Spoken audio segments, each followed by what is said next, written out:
Hey friends, okay, so I'm just gonna jump right on in. Why are we still using fear mongering when it comes to Jesus? Why?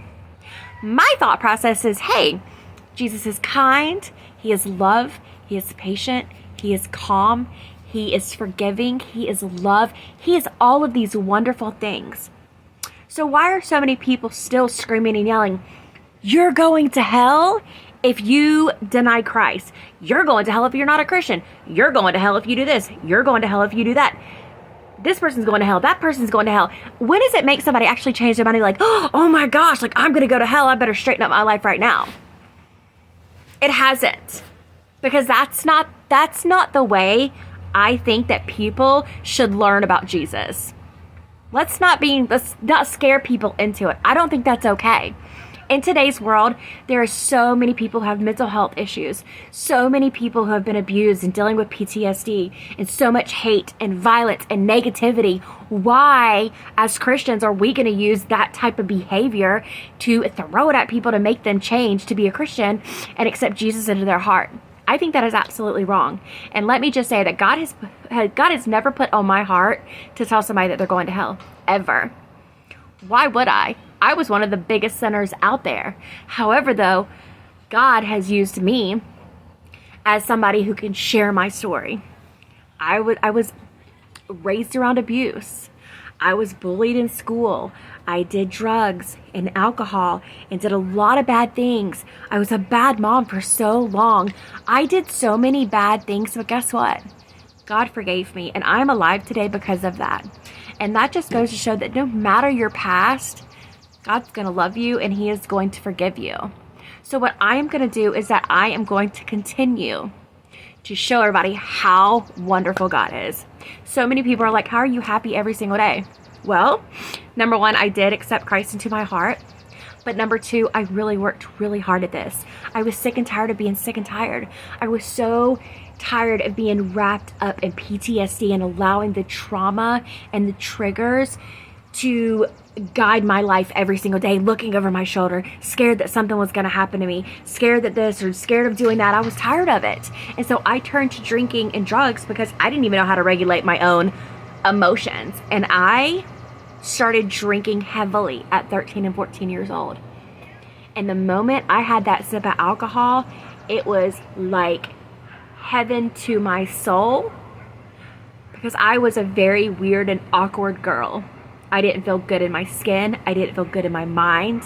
I just remember every single day walking around and being very aware of my movements, how things smelled, being very cautious of the way my clothes, just every single part of my body. I was so very aware of it, and I always felt so awkward and weird around people. I never felt like I fit in. I just always remember my heart pounding being around people. I don't ever remember being calm and enjoying myself. I would see my friends who were funny and they're laughing and the boys like them, and I'm over here just like, oh, I just feel so awkward. I feel so weird. Just in the moment that alcohol hit my body, I was free. I was free to be the girl that I have always wanted to be. Stop. No. The baby's growling. I was free to be the girl that I always wanted to be. Hold on.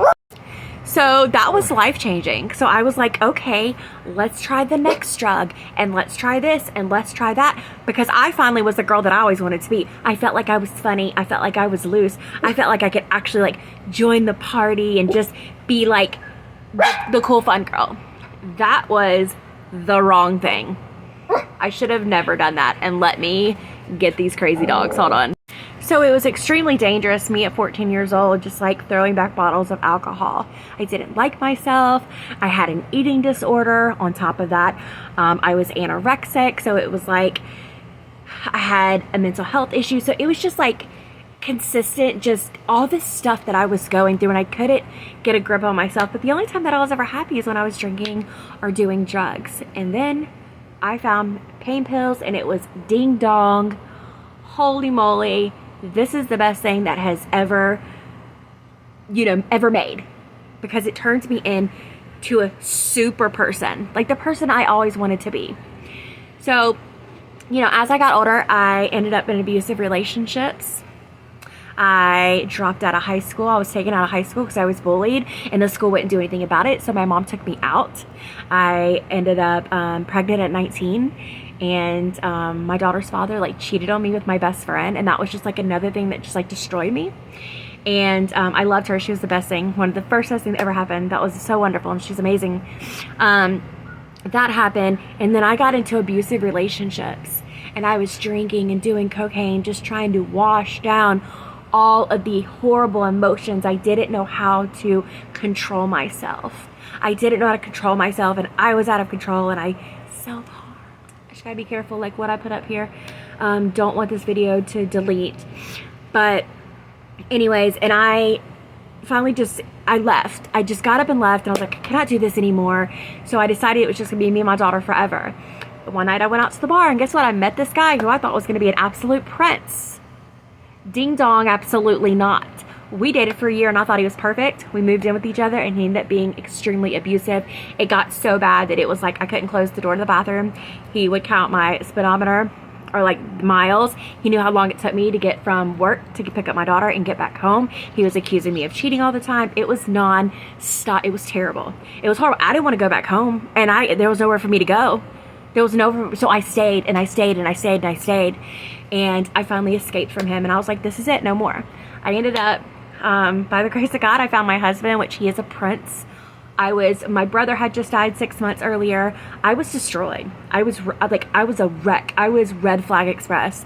And I was searching for Jesus. I wanted to know who Jesus was. I wanted a relationship with him. I knew what heaven was. I knew what hell was. The Bible didn't make sense to me. I met my husband. We fell in, literally started dating September 7th. And he told me he loved me on September 14th, which was my brother's birthday. First birthday that we had without him. And he told me he loved me, and come to find out, he grew up in Christian schools. He read the Bible multiple times. He was a Christian. He knew so much, so he taught me so much. But I'm gonna tell you what, just because he was a Christian and I gave my life to Christ does not mean that our relationship was all rainbows and butterflies, because it was complete opposite. It was completely opposite. We had gone through so much together, and I had chronic pain. He had chronic pain, so we were taking pain meds, and my daughter was in and out of the hospital. She lived in the PICU. She was always having breathing issues. And then my son was sick, and it was just nonstop, just chaos. And pain pills turned me into super mom. I was able to go to work. I was able to clean my house. I was able to do homework. I was able to get my kids in the bath and bed and keep my house clean and cook dinner and be a great wife. I was able to do it all. And guess what? This was back before we had cell phones and computers, so I didn't know that I was going to be addicted to anything. Nobody told me. Not my OBGYN, not my physician, nobody, not the hospitals, because I had endometriosis. So I felt like I was in, I felt like I was in labor most of the time. Nobody ever told me about it, and bam, bam, I got addicted. Long story short, got addicted, started having to take, buy pills off the street, got really expensive, turned into doing heroin. I was a bad mom during all this time, and our life was freaking chaotic. But 10 years ago, I decided that I was done. This was the 7th time that I went to detox, the second time that I went to rehab, and after that I said I gotta change. So I went into NA. I was clean for an entire year and a half. During this time I had sleep deprivation. I almost died. I went through so many ups and downs. For about 5 years I was on and off, just using a pill every now and again just to feel something. My mind was all wrapped up, all I ever thought about was suicide. That's all I wanted. I just wanted to die. I did not want to be here anymore. So I fought and I started taking MAP medication off the street. I didn't feel clean. 6 years ago in January, I found a doctor. My doctor got me on MAP medication, and this is the first time I've ever thrived in my whole life. I'm able to wake up. I'm able to work on myself. I became a Christian. I've been building my relationship with God, and no matter what I go through, because God is here and he gives me peace and he gives me love and he gives me calmness, I am able to have the true joy, peace, and love and happiness in my life today because of him. I live in a hotel, you guys, with my autistic son and my husband. My daughter lives with my mom and my sister. I don't even have her. She's 21. She's an adult, but one day we're going to live together again. She's incredible. She's an amazing woman. But with God, I would not have been able to get through any of this. And all I'm going to do is continue to thrive, but I will never scare you into believing Jesus. I will never tell you that you're going to hell. Never. I promise you there are real Christians out there who are sweet, and they're kind, they don't judge you, and they'll love you for who you are.